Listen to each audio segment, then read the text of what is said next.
Buenos días, mi nombre es Kaylee Gil, mis compañeros José Hernández, Cristian Omaña y Julio Roa les vamos a estar conversando de los trastornos musculoesqueléticos. ¿En qué consisten los trastornos musculoesqueléticos?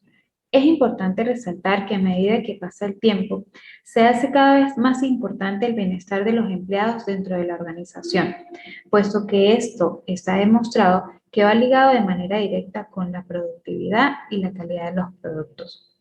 Una de las razones de estudio y aplicación de la ergonomía son los trastornos musculoesqueléticos, lo cual, relacionados al trabajo, se refieren a cualquier daño de las articulaciones, incluso tendones y músculos, los cuales pueden generar lesiones leves o cuadros clínicos bastante complejos. Los factores que contribuyen a la aparición de los trastornos musculoesqueléticos son principalmente tres.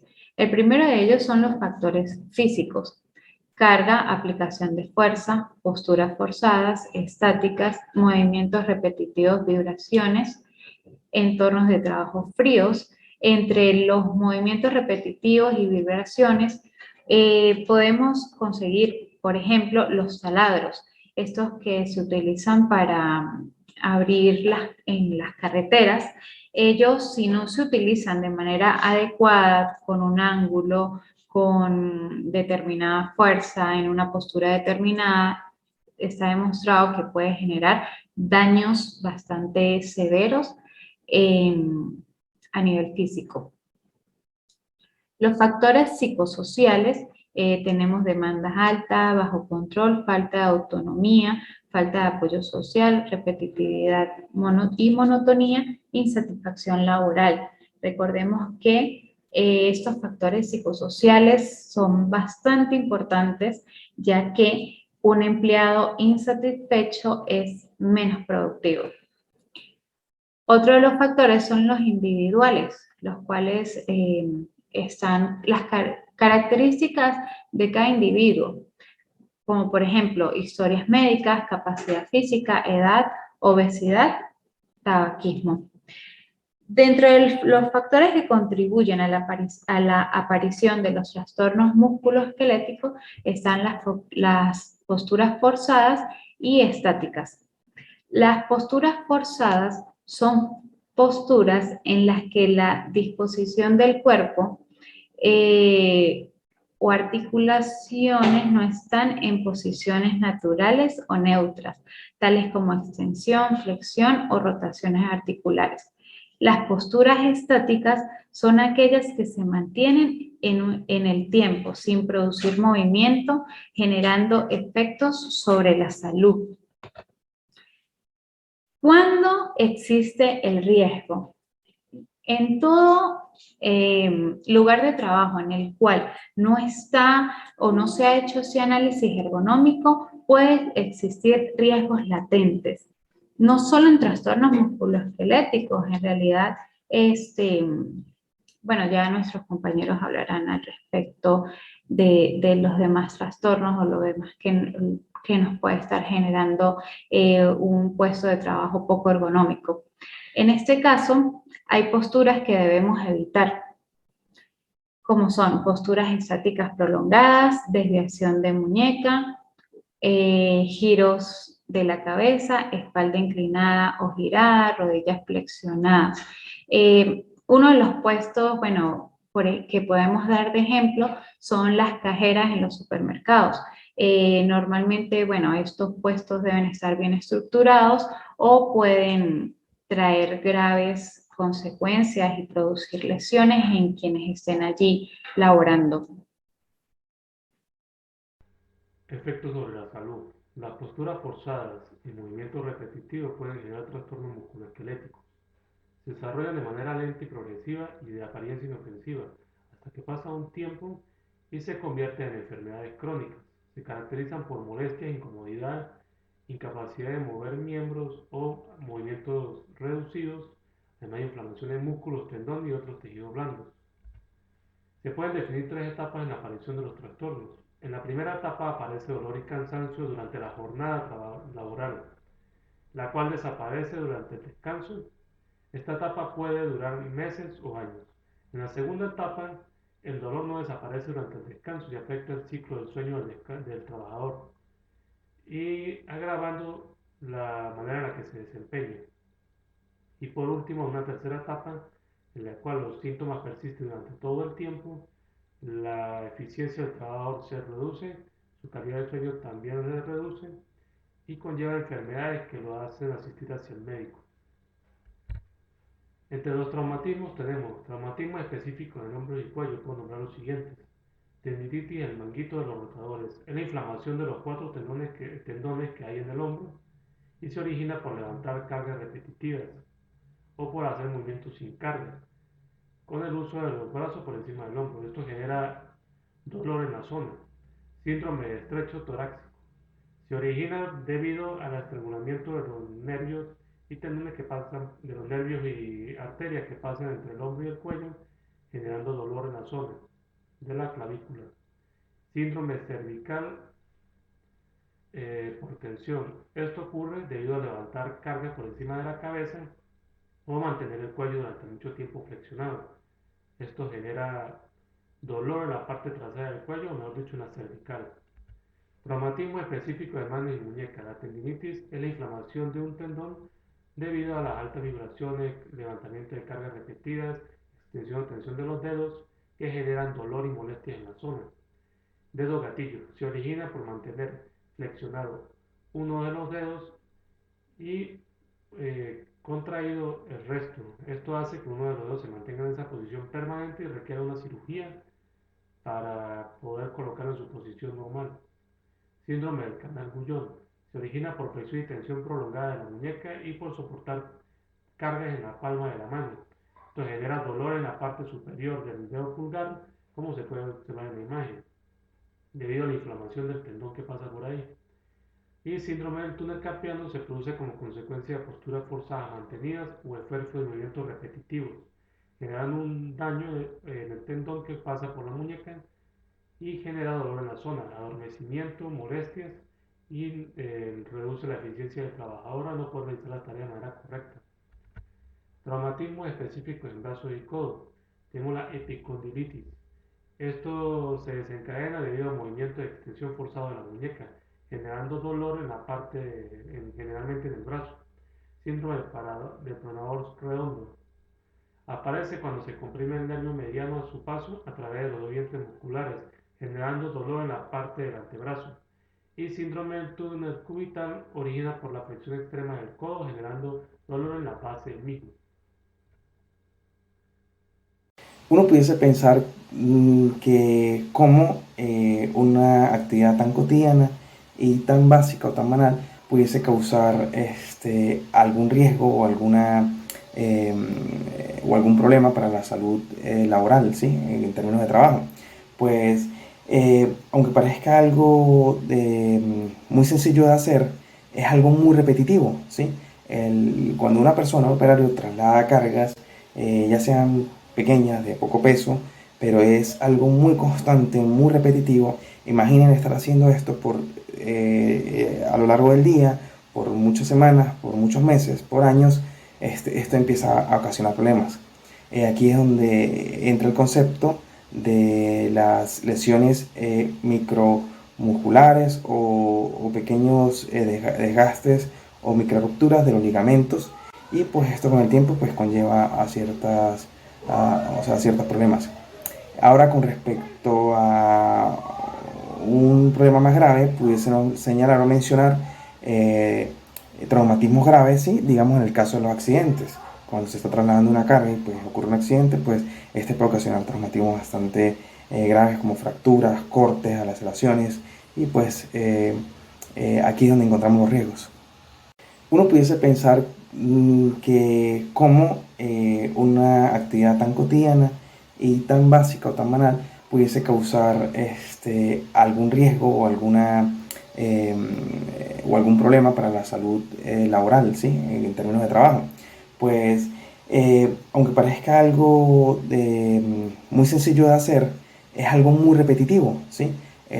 Cuando una persona, un operario, traslada cargas, ya sean pequeñas, de poco peso, pero es algo muy constante, muy repetitivo. Imaginen estar haciendo esto a lo largo del día, por muchas semanas, por muchos meses, por años. Esto empieza a ocasionar problemas.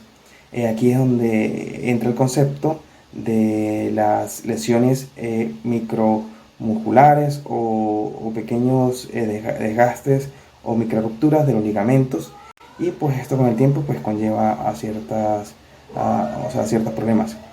Ahora, con respecto a un problema más grave, pudiésemos señalar o mencionar traumatismos graves, ¿sí? Digamos en el caso de los accidentes.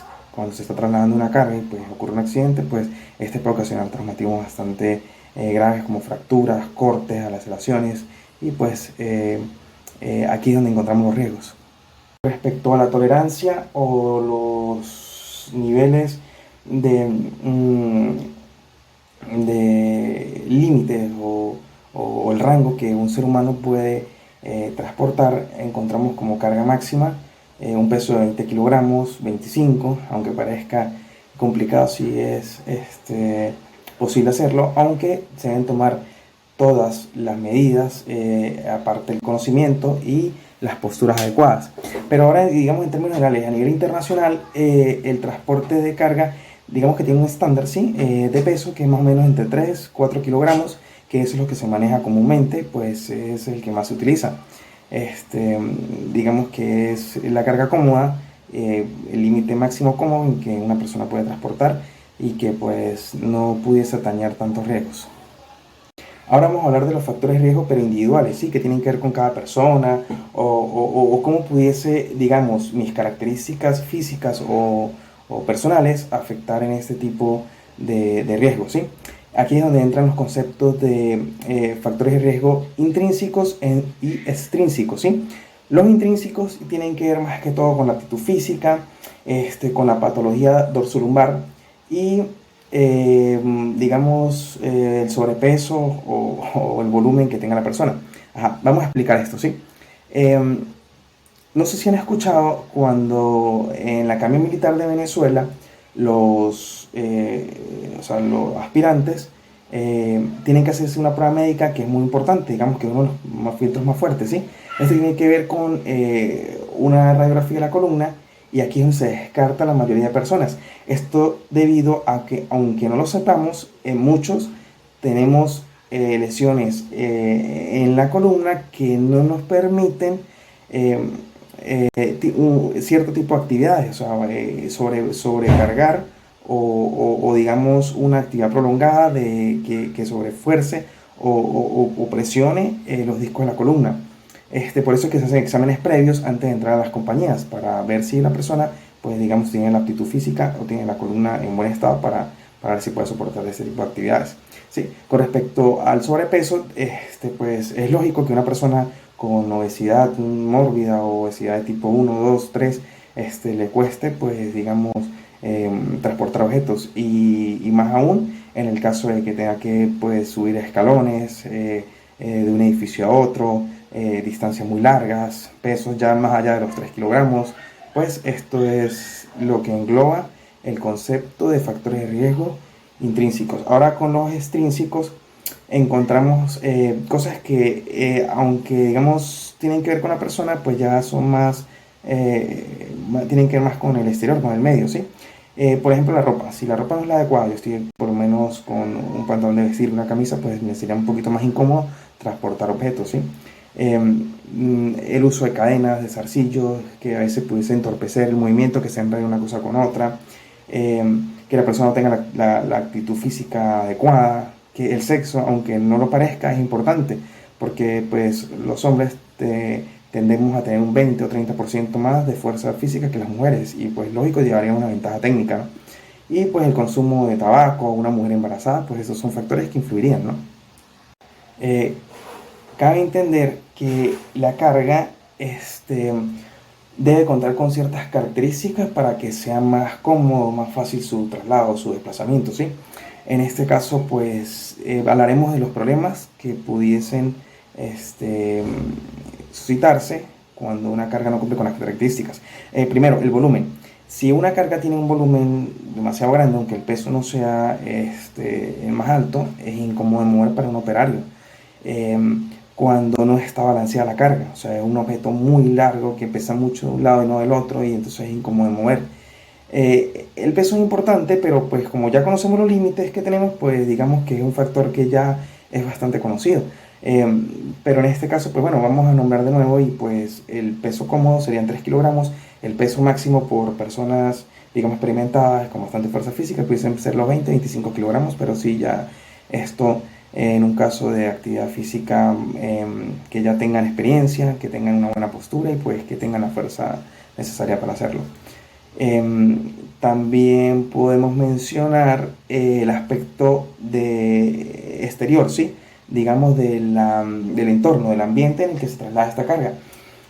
Por ejemplo, imaginen tener que transportar una carga a través de un terreno resbaloso, con polvo, subir y bajar escaleras, con grasa, incómodo, pues digamos, esto influye bastante en el transporte de la carga. Otros aspectos que se pudiesen mencionar es, digamos, las condiciones del medio, más que todo con respecto a la temperatura.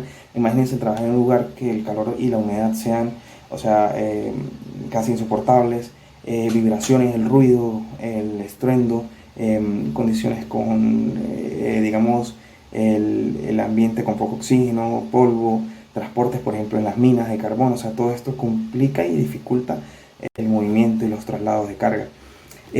Muy importante y un aspecto que pudiese, digamos, ser fundamental en el riesgo o como factor importante de daño es la postura y la forma en que se levanta un objeto, ¿sí? Muy importante. Los objetos como el transporte de carga es algo que se hace muy cotidiano por los operarios. Se tiene que realizar el movimiento con las piernas y no con la espalda baja. Es decir, se debe bajar en forma de sentadilla, levantar el objeto y subirlo con las piernas. En ningún momento agacharse y forzar la espalda baja, porque esto puede ocasionar daños en las regiones sacra y lumbar y pues ir desgastando los discos o causar lesiones en la espalda baja.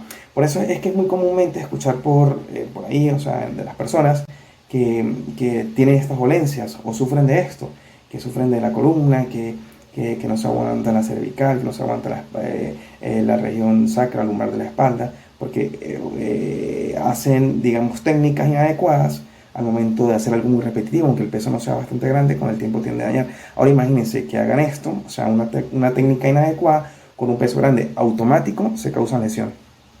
Bueno, hemos llegado a la parte de los efectos sobre la salud. Aquí es donde vamos a hablar de los trastornos, ¿sí? Encontramos el primero, el más común, ¿sí? El del cuello, trastorno del cuello.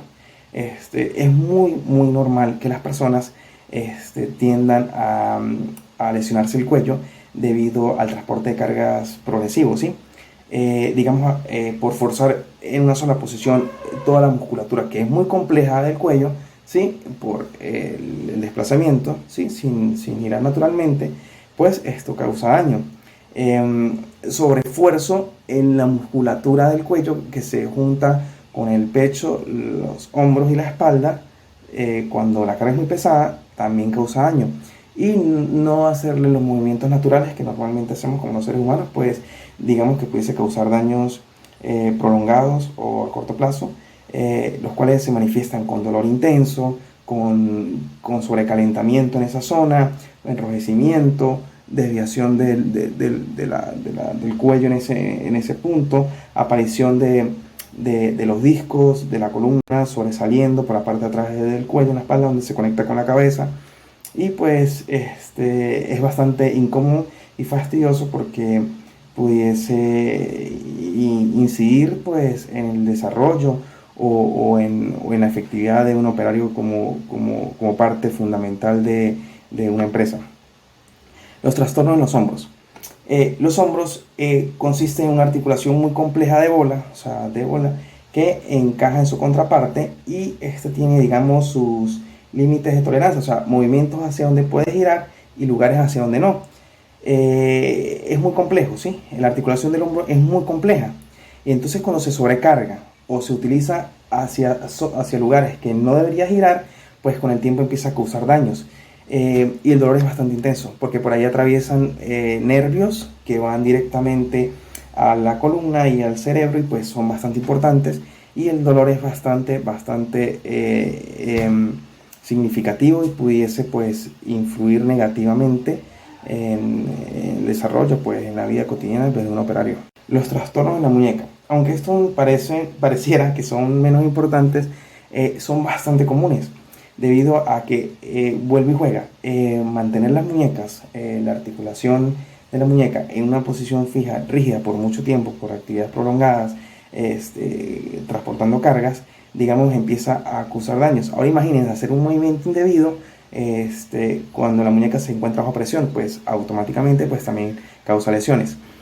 Con respecto a los trastornos de la espalda, esto digamos que son los más importantes, los más escuchados y los más peligrosos, los más delicados, porque digamos que en un caso que no pues que en el cual no quisiéramos, por el cual no quisiéramos pasar, la persona pudiese quedar inválida, pues lisiada, y pues es algo complicado, ¿no? Difícil de pensar.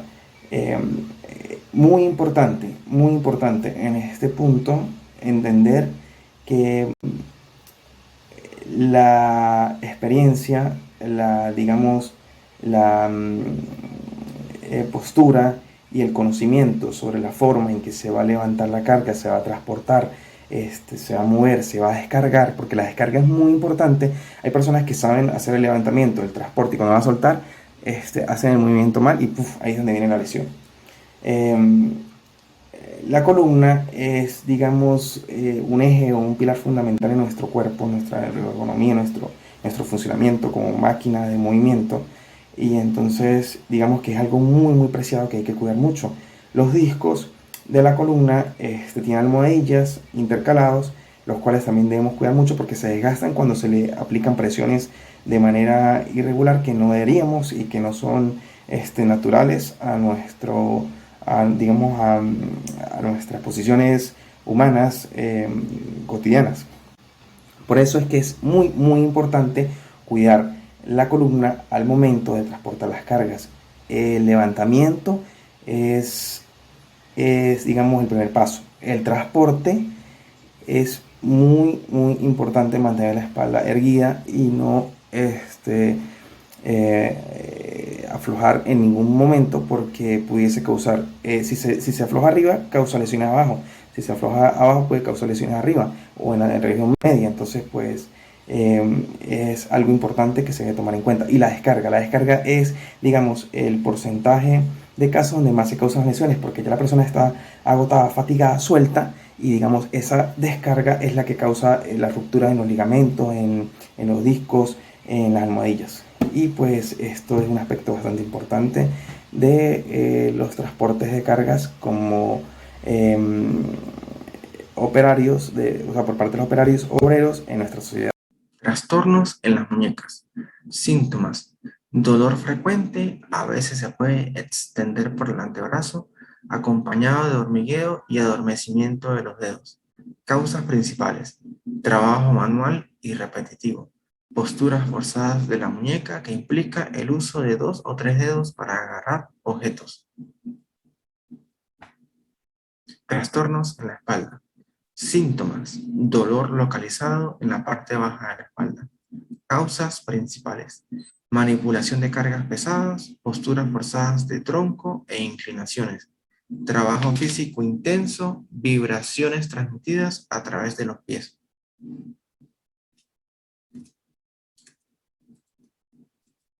Condiciones ideales de manipulación de carga.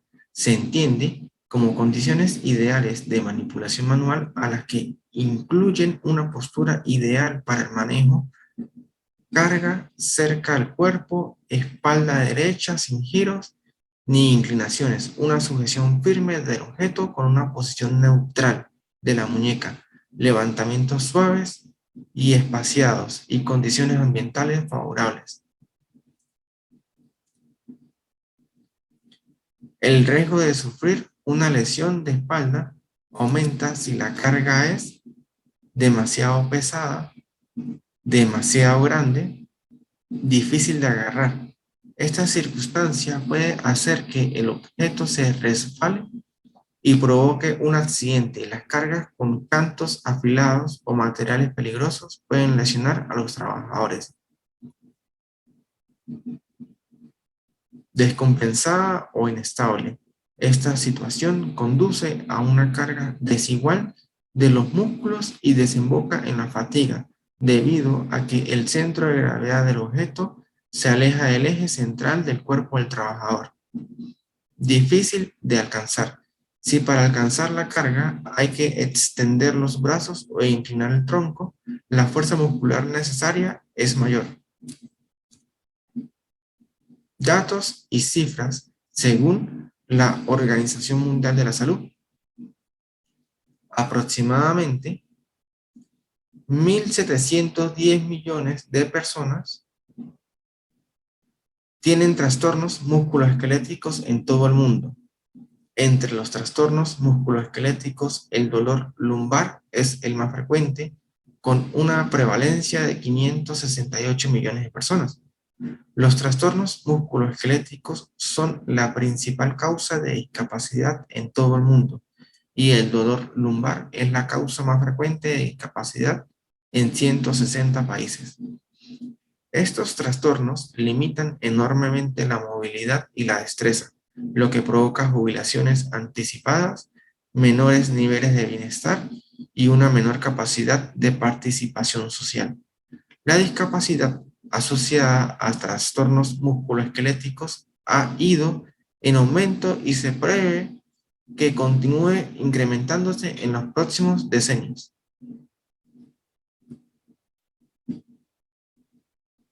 Magnitud. Según un análisis reciente de los datos relativos a la carga mundial de morbilidad, aproximadamente 170 millones de personas en todo el mundo tienen trastornos musculoesqueléticos, aunque la prevalencia de trastornos musculoesqueléticos varía según la edad y el diagnóstico. Estos afectan a personas de todas las edades en todo el mundo. Los países de ingresos altos son los más afectados en cuanto al número de personas, 441 millones, seguido de los países de la región del Pacífico Occidental, con 427 millones, y la región de Asia Sudoriental, con 369 millones. Los trastornos musculoesqueléticos son también los que más contribuyen a los años vividos con discapacidad en todo el mundo, ya que representan aproximadamente 149 millones de años vividos con discapacidad, lo que equivale al 17% de todos los años vividos con discapacidad a nivel mundial. Medidas preventivas para evitar los trastornos musculoesqueléticos. Seguir de forma escrupulosa las medidas preventivas que se señalan para las tareas encomendadas. Cumplir con el desempeño de las tareas según el plan de trabajo. Exponer las ideas que a juicio del trabajador mejoren la ejecución del trabajo. Mantener el orden y la limpieza en todos los lugares de trabajo. Solicitar que la ropa de trabajo sea de un material cómodo, transpirable y que permita los movimientos de cadera, hombros y brazos. El calzado debe ser cómodo, con un tacón no inferior a 2 centímetros y que sujete el talón y el pie. Debe llevarse con calcetines de algodón.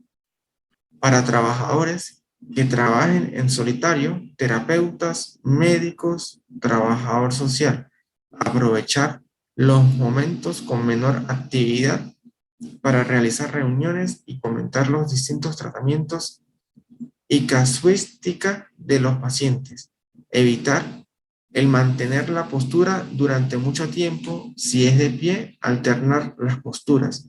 Si no es posible alternar la postura, realizar balanceos, dando un paso hacia adelante o hacia los lados, o bascular el peso de una pierna a otra.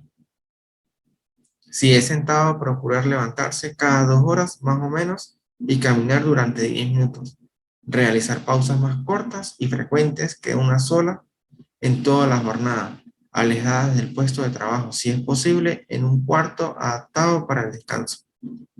Colocar el material a utilizar en carros con una distribución que facilite los movimientos, evitando que estos sean forzados. Para realizar cualquier tarea, ponerse siempre de frente al usuario, ordenador, lavadora, fregadora, etc., ya que evita posturas y movimientos forzados. Utilizar los medios mecánicos que la empresa ponga a nuestra disposición para la manipulación de cargas o de pacientes. Almacenar, poner lo más útil a una altura entre los hombros y la cadera, lo más pesado abajo y en los estantes más altos, lo que menos se utilice, con etiquetas claras que nos faciliten su ubicación. Realizar ejercicio de estiramiento y relajación antes y durante la jornada para calentar y tonificar la musculatura. Llevar una alimentación sana, practicar algún deporte, caminar y disfrutar del tiempo libre, dormir un mínimo de 6 horas, intentando crear un ambiente propicio para un buen descanso. Gracias por su atención.